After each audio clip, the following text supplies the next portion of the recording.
Ya jangan dibilang kalau saya ngomong seperti ini saya benci dengan Bapak. Enggak, saya sebagai rakyat kecil itu lucu gitu. Jadi penyerapannya sedikit dianggap orang sakitnya sedikit. Bapak lihat deh, yang sakit 200.000 lebih.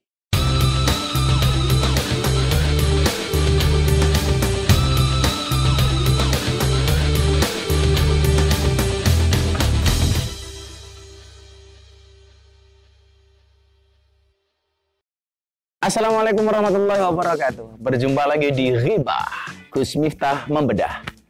Hari ini kita akan membahas larangan 59 negara yang melarang warga Indonesia berkunjung ke negara-negara itu. Pertanyaannya adalah seberapa parahkah Indonesia sehingga ada larangan negara-negara itu atas kunjungan warga Indonesia. Kita lihat seminggu yang lalu yang positif COVID di negara kita sangat bombastis, mencapai angka 208.000. Bahkan pernah tercatat satu hari puncaknya yang positif 3.000 lebih. Ini menunjukkan apa? Bahwa kemudian Indonesia hari ini sangat rentan dengan COVID-19. Maka Ghibah hari ini akan saya bahas secara serius karena cintaku padamu seperti coronavirus, tidak nampak tapi serius. 59 negara, ya barangkali bagi orang yang nggak punya duit, nah kayak kru Gus Miftah Official ini, barangkali mau dilarang, nggak dilarang juga nggak ke luar negeri, apalagi dilarang, ya tetap nggak berangkat itu. Tapi juga barangkali ada yang dirugikan. Contohnya istrinya Gus Miftah, Bunda itu kan seharusnya kontrol berobat di Malaysia, tepatnya di Petaling. Tapi gara-gara larangan ini ya akhirnya kita nggak bisa berobat ke luar negeri. Maka bagi saya kemudian jangan menyalahkan negara-negara itu yang nggak boleh dikunjungi oleh orang Indonesia. Justru ini menjadi koreksi bagi orang Indonesia. Koreksi atas apa? Berarti bangsa ini parah bro, parah men, sampai 200.000 lebih. Maka saya pikir PSBB di Jakarta yang terbaru yang dikeluarkan sama Pak Anies itu menurut hemat saya, kalau kemudian gara-gara itu kita tidak boleh keluar negeri, ya jangan menyalahkan Pak Anies. Pak Anies pasti punya kebijakan supaya kemudian angka 200.000 ini tidak semakin meledak. Yang kemudian menjadi sorotan saya itu sebenarnya begini, guys. Persoalan corona ini, kalau kemudian ditangani hanya dengan berhenti di persoalan medis, kesehatan, saya pikir lebih gampang. Tapi yang menjadi persoalan kemudian adalah bahwa corona ini tidak hanya persoalan kesehatan, tapi juga sudah mulai merambah ke ekonomi, bisnis, dan yang paling parah adalah masuk ke wilayah politik. Jadi kadang-kadang kebijakan satu pihak dengan pihak lain itu selalu bertentangan, bahkan overlapping.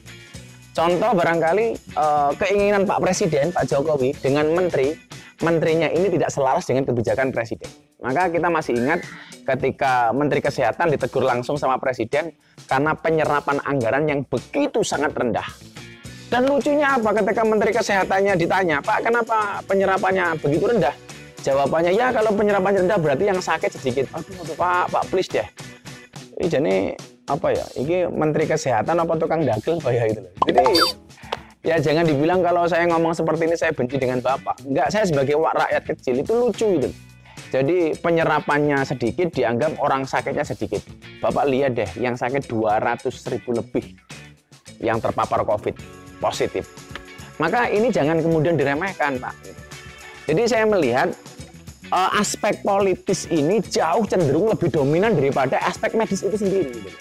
Makanya kalau kemudian ini mengeluarkan kebijakan, yang lain membantah. Dan kemudian apa yang sering saya soroti itu? Pemerintah dalam hal ini sering membuat istilah-istilah yang kemudian dicabut sendiri oleh pemerintah itu. Kayak dulu ODP, PDP, kemudian diganti apa gitu kan? Diganti OTG ya. Kalau dulu ODP, orang dalam pengawasan ya. Atau sekarang ya kayak kalian lah ODP, orang dia pacar. Atau ada lagi yang PDP, pendapatan depending. Kemudian sekarang diganti apa coba? OTG, orang tanpa gejala, istilah-istilah seperti itulah. OTG, orang tahu gajian. Ini kan bagi saya lucu itu. Kemudian dulu muncul istilah new normal. Itu kan new normal dari awal saya udah lucu. Ngapain bikin istilah new normal itu? Yang kemudian menurut orang awam, new normal itu seolah-olah sudah normal itu. Padahal new normal itu hadir karena tuntutan ekonomi, bukan karena sudah aman dari pandemi. Tapi tahunya orang kecil, new normal itu ya normal. Padahal new itu artinya anyar, normal lagi waras. Berarti new normal lagi waras anyaran. Berarti kemarin-kemarin dianggap kentir. Lah sekarang muncul istilah baru lagi, adaptasi dengan kebiasaan baru. Nah ini artinya pemerintah sendiri seolah-olah bingung gitu loh menghadapi kondisi seperti ini. Ya kita sebenarnya memaklumi ya. Tapi jangan sampai kemudian aspek politik itu lebih dominan daripada aspek medis sendiri. Arahan presiden itu jelas bagus itu. Supaya kemudian orang-orang di bawahnya ini bekerja dengan baik. Tapi kenyataannya saya pikir hari ini banyak kebijakan-kebijakan presiden itu yang tidak bisa diimplementasikan dengan baik. Wah, katanya aku jadi menteri pantas ya. Gus Miftah kalau jadi menteri apa ya? Menteri Negara Urusan Khusus. Disingkat Menrakus. Jadi dengan bertambahnya seperti ini, pasien positif semakin bertambah, saya berharap kemudian ada kesadaran yang lebih dari masyarakat. Seperti himbauan-himbauan pemerintah menggunakan masker dan lain sebagainya. Ya, kalau kemudian Anda mengatakan, saya kuat kok, badan saya kuat, saya nggak mungkin terkena virus. Coba kita lihat, Dow Johnson ya, nama asli The Rock gitu ya. The Rock dan keluarganya terpapar loh. Padahal The Rock itu kurang apa? Juara apa itu? WWC, kan aktor termahal Hollywood. Badannya keker, lebih keker daripada Deddy Corbuzier. Gitu. Apalagi yang cuma Deddy Corbuzier. Didit Corbuzier. Yang Deddy Corbuzier saja, The Rock yang lebih gede dari Deddy Corbuzier. Itu kena COVID bro. Kalau hari ini Anda mengatakan saya kuat, gak akan kena COVID. Ini buktinya The Rock kena. Kalau kemudian Anda mengatakan yang cerdas tidak akan kena. Kalian tahu, tung desem waringin. Kena bro. Iya kan? Yang punya jabatan gak akan kena COVID. Jangan bilang bro. Kawan gua, Pak Menteri. Kena. Pak Menteri Perhubungan. Pejabat. Presiden Brazil. Kena. Gitu. Kalau Anda mengatakan orang kaya nggak kena COVID, ini orang kaya yang kena COVID juga banyak. Kalau Anda mengatakan yang sehat nggak kena COVID, dokter bro, hari ini pahlawan corona hari ini, pahlawan COVID, yang meninggal berapa coba? Lebih dari 100 dokter. Apalagi kita yang nggak kuat, kita yang nggak sehat, kita yang nggak kaya, kita yang nggak cerdas, habis kita kalau ngeyel itu. Makanya menyadari seperti itu, perlu saya sampaikan, ingat, corona itu lebih menyakitkan daripada mantan. Makanya, ayo sama-sama kita sadari ini, kemudian apalagi Gubernur Anies sudah tarik tuas rem darurat, sekarang mal-mal kembali ditutup dan lain sebagainya, memang secara ekonomi meragukan. Tapi ya barangkali beliau punya kebijakan sendiri. Maka ketika 59 negara itu menolak kedatangan warga Indonesia, itu sebenarnya tamparan keras bagi kita. Bahwa kita sudah dianggap tidak sehat, bahwa kita sudah dianggap tidak normal. Maka kewajiban kita untuk berbenah. Yang selamat bukan tadi yang kuat seperti The Rock, bukan yang cerdas seperti itu di semua ringin itu, tapi yang bakal selamat adalah orang yang mampu secara cepat beradaptasi dengan semua perubahan yang ada. Sesuatu yang tidak lumrah, besok akhirnya akan menjadi sebuah kewajaran.